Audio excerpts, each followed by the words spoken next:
Recording. Ladies and gentlemen, after another short hiatus, Between the Green, here on Shameless Plug, is back. Woo! I'm not muted, am I? No, we're not. Woo! And here with me is Xavier. Sports expert. Yeah, he might say one or two things every once in a while. I might say a few things. I'm going to cut up. Yeah, chop up, Xavier, how you doing? I'm doing pretty good, man. Doing pretty well. That's good. Kind of upset because you and I are supposed to be at a top secret video recording shoot right now, but the cities and locations got messed up. So yeah, we're here talking about sports. But let's just tell the audience we were going to be in a hotel room with 10 of the finest women in the Detroit area, and you guys will see what they look like soon when the music video drops. It's not for us. We're not the rappers, but y'all will see. If you hear me laughing, you know why. Anyways, so I've been writing and I've been thinking about doing a whole thing about the NBA coaching, because the NBA is really the only thing going on right now. NHL is going on. I don't know anything about that. And spring training starting, I will do some baseball stuff. But I was thinking about the NBA, and then yesterday, we were going to record, but some stuff happened. And yesterday, some big news came out. J.J. Watt. So I do want to just touch on that before I get to the NBA stuff. If you don't know, J.J. Watt signed a 2-year deal worth about $15.5 per year to leave the Houston Texans and go to the Cardinals. Houston's obviously a mess. They're probably the worst organization in sports. Them are the Timberwolves. Why are the Timberwolves bad? Dude, the Timberwolves have the worst winning percentage of all time of any sports team, and that's like they're like worse than the Lions, like win percentage wise, which is crazy. And I mean, they're just bad. They waste players. Yeah, I mean, when KG was there, it was cool, but now it's, but they're on the upswing. They got Edwards and Cat and Rubio and stuff. But anyway, J.J. Watt, leaves the Texans and he asked for his release, cool, and then he signs with Arizona. This move the main thing it told me was J.J. Watt cares about the money. It might not be the only thing he cares about, but J.J. Watt definitely cares about money, because he could have signed with the Packers. He could have signed with the Steelers to play with his brother. He could have signed with Buffalo, really anywhere. He could have signed with any of these contenders, and he did. And that's fine. I think he's going to go to Arizona. Arizona now is going to be – we'll see what they do in the draft. Maybe they get another corner. Maybe they go interior O-line. That's where I think they should go. And I think they'll be a better team next year. And they started last year really well. I think they can get Kyler Murray some help on the inside of that O-line, which will boost the running game and give them just some form of a running game that isn't Kyler Murray himself. That's a playoff team. J.J. Watt definitely helps. Obviously, the big thing with J.J. Watt is, can he stay healthy? If he's out there, how old is he? He's been around for a while. He's been around for a while, but he might be one of those guys who's like, oh, he's only 31. Dang, he is one of those guys. He's one of those guys where it's like, oh shit, like he's been around forever. Whoa, and he looks way older than, not way older. Yeah, he J.J. Watt has the feel of like a 35. He has 36. no fun written all over him, and that's cool. That's his whole brand. Is like, I'm here to win and work, but he comes across as like 40. I really would have guessed 35. Yeah. And damn, he's 31. Yeah, he better get that money. I hope he starts having fun. Yeah. But I do want to touch on, the coaching in the NBA. So I mean, wait. Before I even get to that, J.J. Watt, I'm cool with it. Arizona's a playoff team. Gets the green seal of approval. Mm-hmm. Hey. Sorry about that. So I did want to talk about the NBA.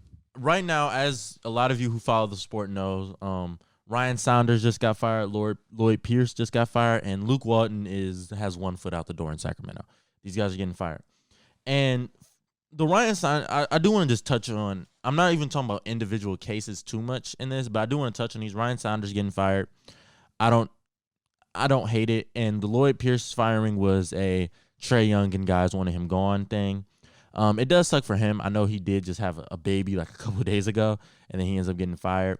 And I mean, the writing was on the wall when they brought in Nate McMillan. It seemed like, that his time could be running up. And I do feel bad for the guy. I mean, between Bogdan, who they bring in, being injured, Okongwu, the rookie's been injured. DeAndre Hunter started the year off really well. He's been hurt. The lack of defense of anything on this roster. It's just not been really ideal. But they fire him. Honestly, I don't think he got a fair shot. Like, he's an okay coach, but it's like, okay, you fire him now. Then you bring in Nate McMillan as your interim coach. You're probably still not going to be a good team. Then you can easily let Nate McMillan go, and all of a sudden you've had 3 coaches in what's that, half a year? Like, what are you doing here? And even Atlanta, like, look, a while ago when I was doing my solo podcast, I did the whole thing on the Hawks and how I thought their future was really bright. This is like the beginning of last NBA season. And, I'm saying, I really like the Hawks. I like some of their pieces. And a lot of that sentiment remains true. However, the Hawks roster configuration is so just terrible. I mean, Trae Young is a great building block. I think guys like Herter and Hunter are good, but they're unnecessarily deep. You have those guys, then you bring in Bogdan. You have John Collins, and you bring in Gallo. It's like this roster's set up, and then at the same time, Trae Young wants to win now, and you fire Lloyd Pierce, which suggests you want to win now. This roster's set up as, well, as soon as a star or a really good player gets moved, I mean, they have pretty much all their picks moving forward, first and second, I believe. The roster's set up as, we need to trade for a star. They have everything they need. I mean, you can easily trade, Collins expiring and, Hunter, Herter. We got Reddish still. I forgot to mention Cam Reddish. You can easily make a move, and then you also draft a guy like a Kongwu when you just added Clint Capella, which made me think Capella was gone, but Kongwu's only played like 10 minutes this season, so I don't know what the Hawks are doing. I honestly would have just rode it out with Lloyd Pierce just for the optics' sake. But optics is weird. It's a weird thing to think about. But one coach that's been getting talked about a lot. Wait, why did the optics look better? Sorry to interrupt you. All right, well, think about it this way, right? Lloyd Pierce is your coach, right? Young black guy. You fire him, then you have a guy who's an assistant come in as the interim coach for the rest of the year. Then you fire him. Yeah, you just look like. Well, you're not firing him. If he's an interim coach, it's easy to let an interim coach leave. You were just a placeholder, fine. But all of a sudden, 3 coaches that short. Atlanta, all of a sudden, it's like, well, this is a weird job where the players, Trae Young wants to win, the management wants to win, but the roster's not set up completely for me to win. So, yeah, look, the common denominator is Atlanta. Yeah, exactly. They're the common denominator. And they have talent on the team. The roster, they're unnecessarily deep. I believe you should have a good bench, but they have too many wings. They have 2 power forwards. I mean, are they paying too much? What's the problem with that? Well, it's not even that, but it's like they could be better other places. Like, if you're trying to win now, and they have guys like, DeAndre Hunter. DeAndre Hunter's the one guy I honestly would keep, and I think can help you win now. Kevin Huerter's good. Like, they have all these guys who can shoot threes and play a little defense. But if you're trying to win now, these guys are all 20, 21, 22. You can trade some of these guys for a star player. Remember when Anthony Davis got traded? Yep. The trade was Ingram, young guy, Lonzo, young guy, draft picks. Yeah. Josh Hart, young guy. Like that, they can do a very similar thing. These guys aren't quite as valuable as what that was, but the draft picks arguably are. And again, you're not trading for a guy who's a top 5 player like Anthony Davis is. So did Trae Young say he needs to win now or something? Or he was frustrated with losing because Atlanta's been really bad the last 2 years. And again, I don't know, they're just unnecessarily deep. If you're trying to win, and again, I don't even mind that if you're not rushing the process, but doing this means you're rushing the process. So if you're going to rush the process, go all in and rush in the process. Yep, that's a good point. That's kind of Trae Young too. Yeah, exactly. And if you believe in Trae Young, fine. I do think, long term, I don't think Trae Young is good enough to be the best player on a championship team because there's like 6 of those guys at any given moment at most. And Trae Young, he's probably the worst defensive player ever, and. I think he's really good. He's going to be make 5 to 10 All-Star games in his career, but he's more of a Robin than a Batman to me. Yeah. But what I was getting to, one coach that's been getting talked about a lot, obviously Quinn Snyder's getting talked about as Utah's been amazing, and he's going to be coach of the year, all that good stuff. Steve Nash is getting talked about, and I will get to Steve Nash in a minute. The one guy who's getting talked about is Brad Stevens. Brad Stevens, to refresh your memory, he's been in Boston for 8 years, but to refresh your guys' memory, he's at Butler. They go to back-to-back national championships. Butler's a very small school. It's like 3,500 kids.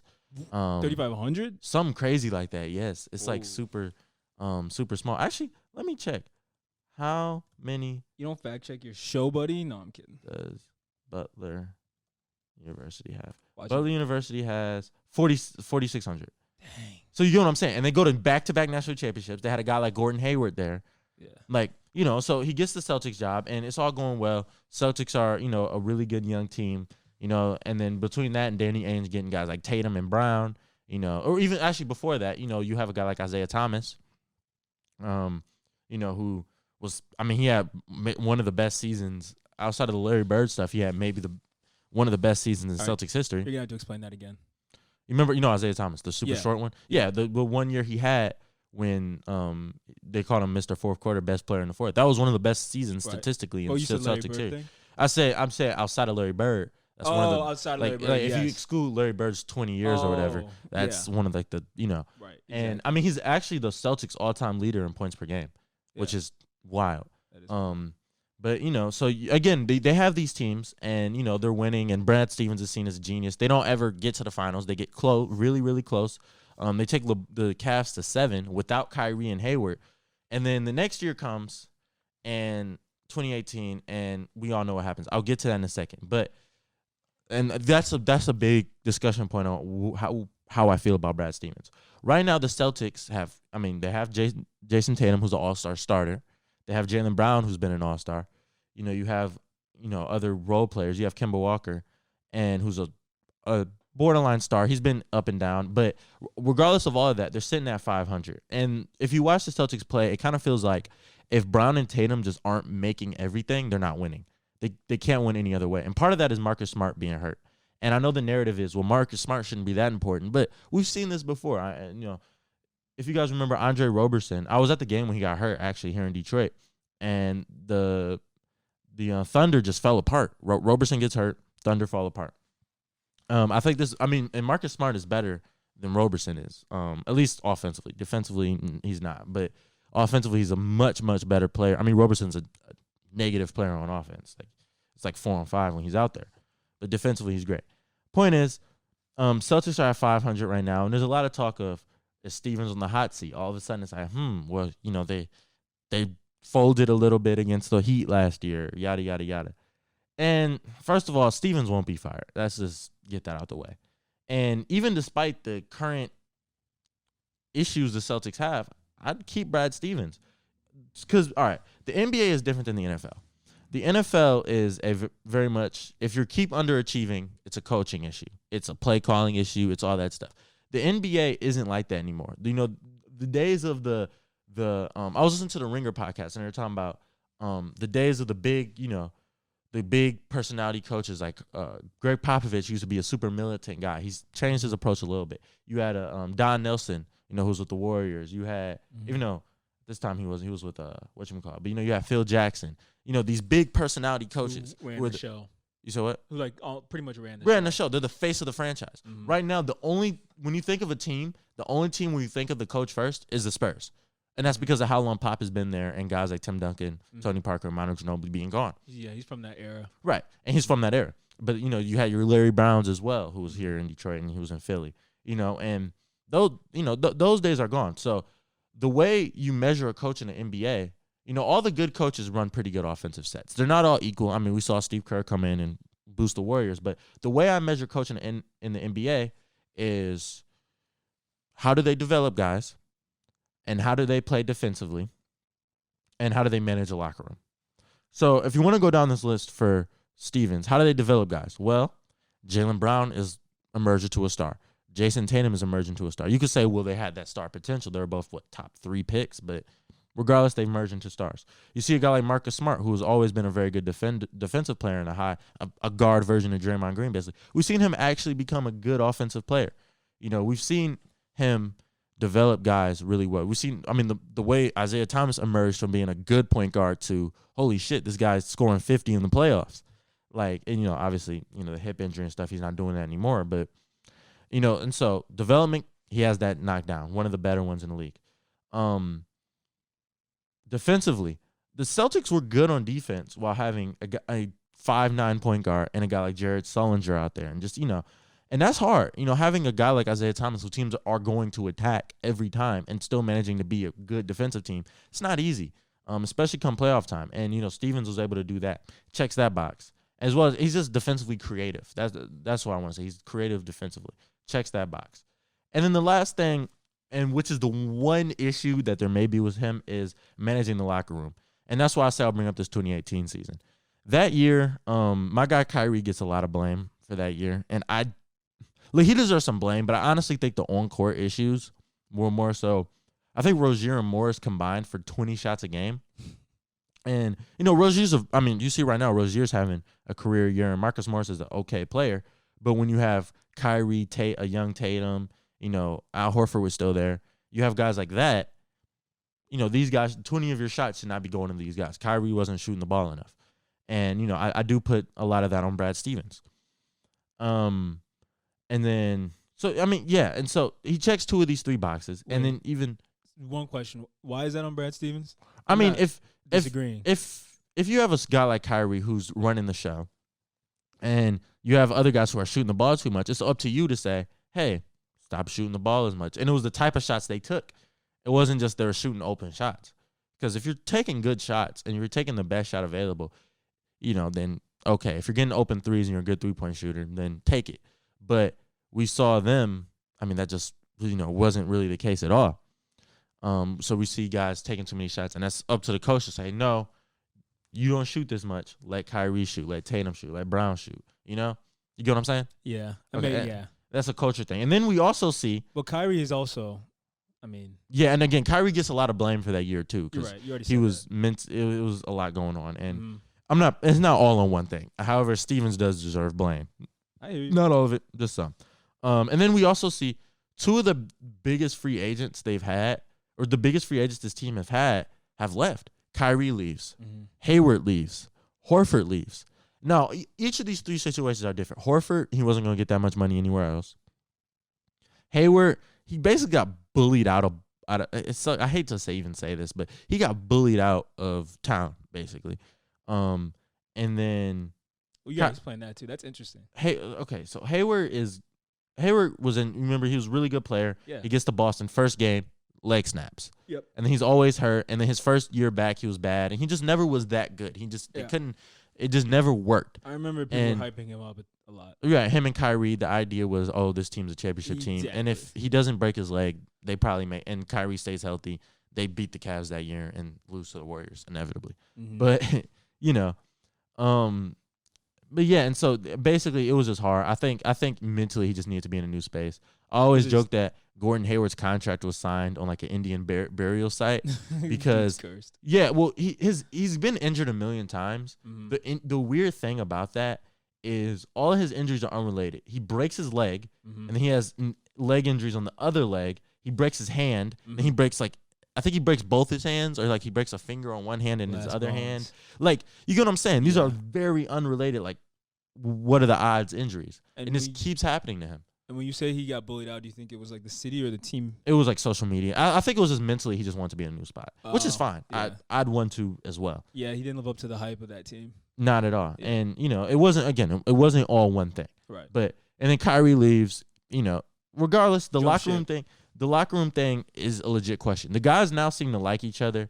However, it's they have no fight in them. The Celtics, it's they just have this defeatist mentality all the time. As soon as something goes bad, it's we're losing. And again, if Brown and Hayward aren't just playing amazing, and I said Brown and Hayward, Brown and Tatum aren't playing amazing, and Kemba's not, Kemba's not playing well, they're losing. They're not winning games other ways. And so, Brad Stevens could be coaching better, and I think he even knows that. And regardless, this is, I don't know. And I also don't think Boston's team is just that great. The East is bad. The East is terrible. The Knicks are the 4th seed. And so, they should be in the top 4. They should be where the Knicks are they should be way better than the 500 ball club playing against Eastern Conference teams. We've seen them. They blew that big lead. What was that against? Sacramento? Yeah, Sacramento, right? When they blew that big lead. Obviously, there's something there. However, he checks 2 of the 3 boxes. I think he's a good coach. And it's just, I don't know. I think he's a good coach. You look at other coaches who are, I'll say this: results don't always tell me who's a good coach especially in the NBA. In the NFL, it kind of does. I mean, you could be a good coach and lose, but if you have talent and you're losing, then it comes down to coaching. If you're winning and you're reaching expectations, you're coaching well. You get what I'm saying? Yeah. So it is a balancing act, and I think they're doing it. I think some guys do it better than others, and that's I don't know. And the issue is just like, how much does coaching matter? And this brings me so before the season started, Kyrie Irving, they asked him about, I guess there was a rumor that he didn't want Steve Nash as a coach. Part of the reason they hired Steve Nash was he worked for the Warriors as a consultant when KD was there, and it's before Harden gets there, worth noting. And they hired Steve Nash, who's obviously a very smart guy, basketball wise. And Kyrie basically had a quote where he was like, "We don't really need a coach.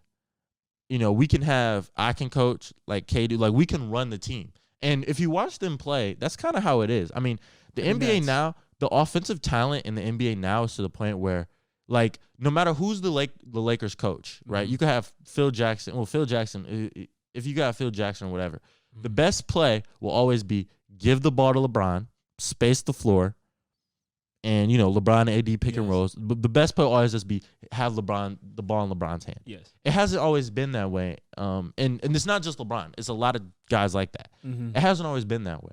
I mean, the Bulls ran the triangle because of just how Phil Jackson is, and the Lakers also did with when they had Shaq, and then when they had just Kobe, when Kobe and Gasol. And and that's why I say, like, the big personality coaches thing. And again, shout out to the Ringers podcast. They talked about this. It's a really good podcast. That's a weird point that Kyrie would make, though, because you still need to develop the other guys, right? And bench. So the idea, and he's not wrong. I do think there's a couple things though. The locker room thing, winning. It's like you do need a guy who's you can point at and say he's in charge. He gets the last say, even if the players have more of a say there, and like the offense is ran a certain way. You need that one guy where it's like, fuck that, he's in charge, and that's what Steve Nash is. And you also need, and I think really, and you watch them play, it's a lot of James Harden ISOs, KD ISOs, and these guys are so good it almost doesn't matter. It's not a lot of plays. The way that the lack of coaching shows itself is defensively. Recently they've been better on defense, but they're bad on defense. And like I said, that's one of the ways, you can see if a guy's a good coach. You see defensive schematics. And, the NBA is not a chess match league. Like, on that same podcast, which partially inspired me to do this. I was going to do this anyway, but they were one of the ones I listened to. They brought in a guy, The Ringer, yeah. One of their more recent episodes. They brought in a guy who, I can't remember his name, black guy, though. He's a Premier League guy. If you watch the Premier League, you know who I'm talking about. He's always on NBC. And he also knows a decent amount about the NBA. And they were talking about the Premier League, and they're just talking about soccer, how it's this big chess match. And how in the Premier League, the whole big name coach thing is still the wave. You got all, you got Jose Mourinho, you had a guy like Frank Lampard, who to Chelsea, is huge. I mean, he's one of the best players in club history. You got all these big names. Every team has this great manager, and it's just a huge chess match. And they brought up, I think it was the Champions League in 2010, Barcelona versus Chelsea, and they just brought up, I think Mourinho was just like moving around like pieces and just showing, like breaking down that game years later. And against who's Chelsea? God damn it, who's Chelsea? I can't remember who Chelsea's manager was at the time. I'm sorry, not Chelsea's. Barcelona's manager was at the time. But it's just a huge chess match. The NBA is at a weird point where that's not really what it is. It's just like the best players are gonna win. Now we have seen a couple of examples of this chess match thing happen, and the two examples I think of were both against the Bucks. Last year the Heat against the Bucks, and then the year the Raptors won 2 years ago against the Bucks. And what we saw was, defensively, the Bucks have a very interesting scheme where they've been able to be the last 2 years by far and away the best defensive team, despite giving up a lot of threes, because Giannis is so good on defensively, and they put Giannis on a guy who can't shoot, leave him open, and Giannis could just basically play like a free safety. Just run around, contest shots, go get steals, and that's that strategy has been great. You got a guy like Lopez who's just a mountain, and you can't score inside on them. And we saw teams be able to attack that. And also, we saw Giannis has limitations as a player. And we saw teams, and you have to have a certain roster to go at them. And we saw with the Raptors and the Heat, they have a million big guys. Like the Raptors, you have a Siakam, you have Ibaka, you have Gasol, you had Kawhi. You had, guys like Van Vliet who are smart defenders. You had Lowry who, despite being 6 foot, he's effectively like 6'6" because of just how strong he is. You have all these guys. You have OG Anunoby who, OG I believe was actually hurt in that series, but you go to Norman Powell. You have all these guys who could do that. And even on the Heat, you have Jimmy Butler, you have Bam Adebayo, you have guys like that. And so you see that they're able to just basically build a wall against Giannis. Giannis, they're able to trap him, take away the easiest pass, and Giannis, it takes him just a split second to think about what's happening, whereas other guys like LeBron and Curry and guys like that, they just, after it happens a couple times, like, okay, I got this, and, they can adjust. And, we see a guy like Mike Budenholzer not adjust, He's giving Giannis the ball at the top of the key where it's easier to, or not giving him the ball. Giving him the ball at the top of the key where it's easier to, double him and, just not adjusting his offense 2 years in a row, and where teams, the Raptors and them, were able to figure it out. It was a big chess match. And then we saw the Raptors and Celtics. That series, Nick Nurse versus Brad Stevens, that kind of had a chess match feel to it. The series went 7, and the deciding factor was Siakam was terrible. And, Ibaka wasn't, and that was it. And that's another thing, too, about coaching, is rotations. Most coaches are pretty fine at it. I do think Dwayne Casey, a coach who, being somebody who, I'm a Raptors and Pistons fan, I can get into why. But, being somebody who's watched Dwayne Casey a lot over the last 5-6 years, he's not good at rotations. He's not good at adjusting. Similar to Mike Budenholzer, some guys just can't adjust. And we've seen that. And so, yeah, all in all, what I'm trying to say is coaching matters in the NBA. It just doesn't matter as much as it used to. If you have great players and you can come up with a defensive scheme and you can understand this isn't working, I got to fix it, you're in a decent shape, And, the days of the coach being the guy who runs the show are over. Even then, like the podcast also brought up, the coaches we have now aren't exactly trying to think of how to say this. They're not former players. They're guys who were born to be coached. Eric Spoelstra is a guy who was just breaking down film for the Heat, and he moves his way up. Nick Nurse, not a high-level player. Brad Stevens, none of these guys were high-level players. Back in the day, Phil Jackson was a great player, guys like that. And, that's just another thing. It's like, I don't know. It's interesting. I do think that has to do with the personality thing a little bit. Like you say, oh, maybe LeBron could be a coach one day, but that's just not it. And we're in the Premier League, and a lot of these guys are former players. And I think that has to do with NBA players. And Zave, this might actually be interesting to you. NBA players, a lot of them go to college for at least 1 year. Yeah, and then they go. Not anymore. Right. You said what? I was like, they forgot they had the G League. Yeah, or they go to the G League.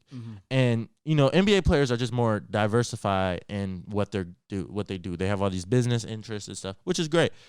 Soccer players are, from when you're 13, 14, you're a soccer player.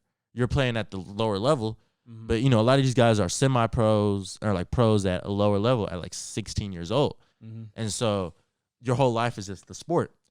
And so I feel like that's why it's easier for them to transition to being a football manager. So it's because you're saying their whole life is football. Yeah, basketball players traditionally just have like other interests. They can walk away from the sport. LeBron says he wants to make an album. He's not going to be rapping, but yeah, exactly. Like LeBron could do that. LeBron could have his movie Space interest. Jam too. He has all these. Football players invest as well, of course. But only the top tier soccer players are like doing those.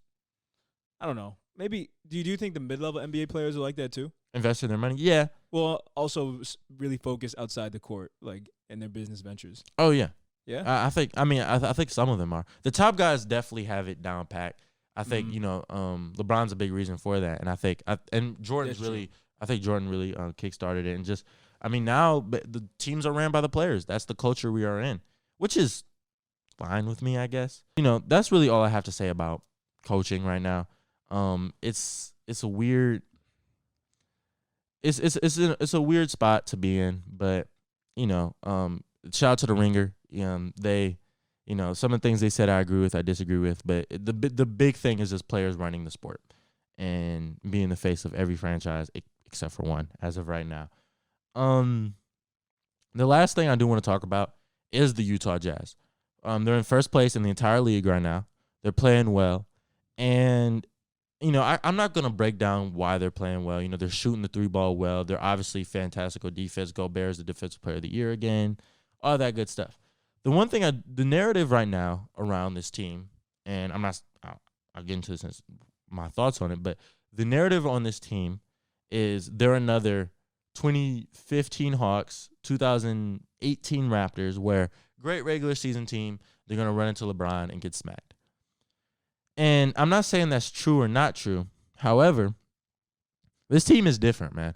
You look at that Hawks team. They had 4 All-Stars, but you look at who those All-Stars were. It was, late in the game, who are you going to? Al Horford? He's not a guy you go to late games typically. Paul Millsap's good, but no. Jeff Teague, no. So you got to get creative with all these off-ball stuff, and all that stuff. Whereas you look at this team, like Donovan Mitchell could take over games. He put up the second most points in a playoff game ever. Donovan Mitchell could go out there and give you 40 if you need him to. He can give you high 30s. Mike Conley can really get buckets as well as a number 2. And I think Conley's better than Teague was. And so all of a sudden, you got those 2 guys. You got a Bogdanovich. You got a Joe Ingles. You got Gobert, who's a very efficient offensive player. I'm not saying they'll beat the Lakers. I don't think so. If the Lakers are healthy and 100% and in shape, I don't think they will. However, this team is different than those teams, whereas they have a shot. They have a real shot against anybody in the NBA. And they're playing some of the best basketball in the league. I do think it's also good for the NBA to have a team from Utah playing this well. It does suck Donovan Mitchell isn't like, he's great, but he's not quite a Kevin Durant, LeBron, Curry level. He's like a tier or 2 below. And, that aspect does kind of suck. But it is nice seeing a small market team do well. That's just not where the NBA historically has been. It was small market teams just doing well. When there's chances of it happening, they get cheated like the Kings did, or talking about that against the Lakers. Yeah, that Kings-Lakers series that was obviously fixed. We're talking about the playoff. Yeah, game? It was the Western Conference Finals. Western Conference Finals, yeah. 2001. You think it was fixed? Oh yeah, it's like openly like, you remember that ref, the Donahue guy who got arrested? Yeah. Yeah, he was like, no, this was fixed. And like, if you watched the one game, it was like they were just giving out some ticky-tack fouls to the Lakers. What? Ticky-tack fouls like bullshit fouls. It's like the guy, maybe it's technically a foul, but it's like, come on. Oh, okay. And so, it's like, yeah. And so we see that's how that series goes. Mm. And yeah, it's nice to see small market teams doing well, is what I'm getting at. I agree. I feel you. Yeah. Do you think it was fixed like systemically? I feel yes. David Stern loves the Lakers. Dude, don't be a conspiracy. You really think No. It's pretty much out there. I don't even think the Lakers players would admit it. And like, it's bad. Like if you like listen to like guys like from that Kings team talk about it, or like guys like just around the league at that time talk about it. Yeah. It's bad. Like if you listen to Chris Webber, Divac, all those guys, Mike Bibby, that series was fixed like 100%. I feel like it would just be the refs.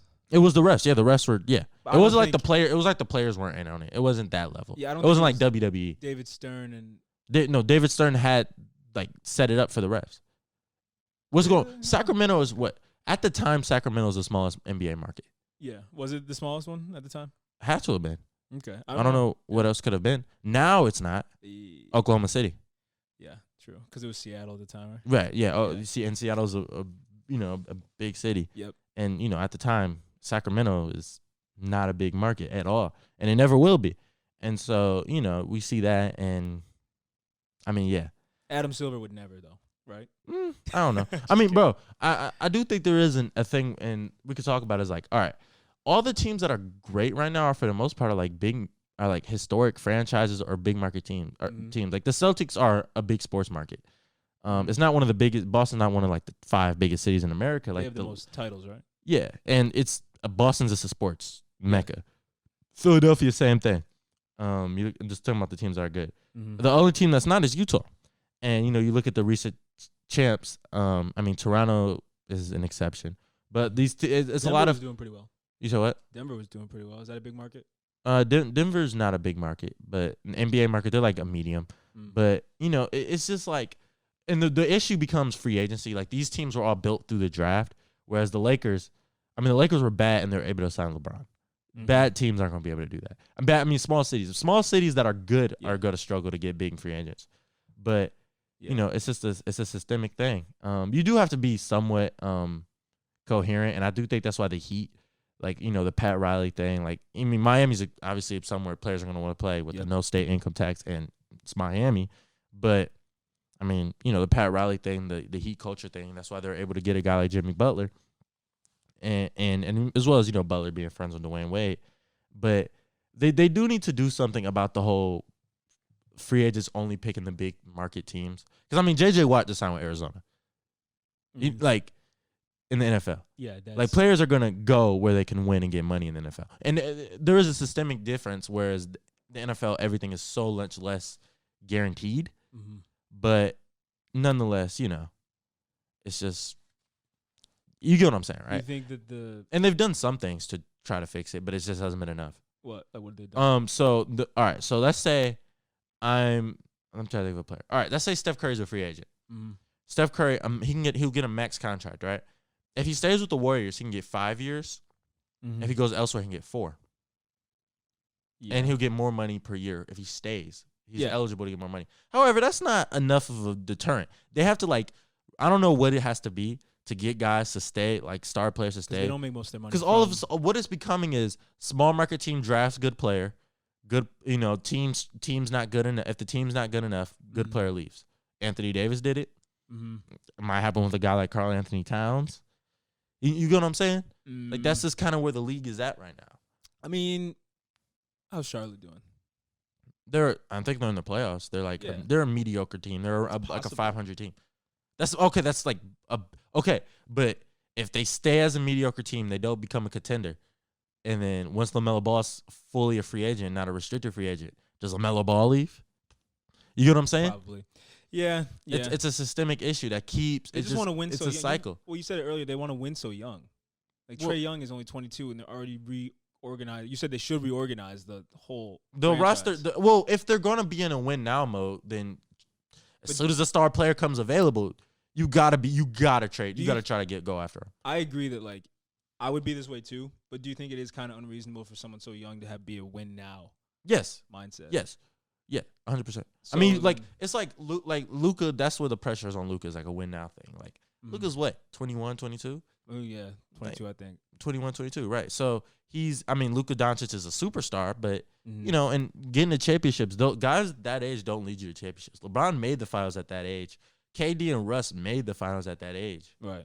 But KD and Russ never made it back. LeBron didn't make it back with that Cleveland group. He didn't make it back till he got to Miami. Exactly. And so, it's just a systemic thing. The NBA does have to attack that. Is it systemic or is it culture? I think it's all these young guys. They want to win the championship at 23. But it's not just the championship. It's also the market thing.